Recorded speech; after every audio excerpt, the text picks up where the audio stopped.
actually never banned If we want good stewards of our lands for years to come, it starts when we're little.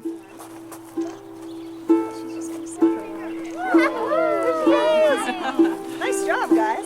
Before you can even love something, you have to connect with it. And in our education world right now, we're a little bit disconnected. We might learn about it in the classroom, but there's no hands-on, and it's hard to connect unless there's hands-on, and that's what Bird by Bird has done.